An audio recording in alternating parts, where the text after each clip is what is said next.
Mutton పులుసు తయారు చేసే విధానం మనం ఈరోజు ఈ షార్ట్లో చూద్దాం.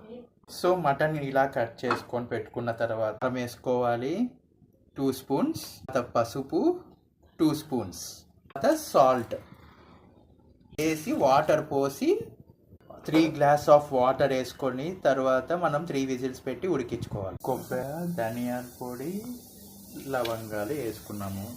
ఆనియన్స్,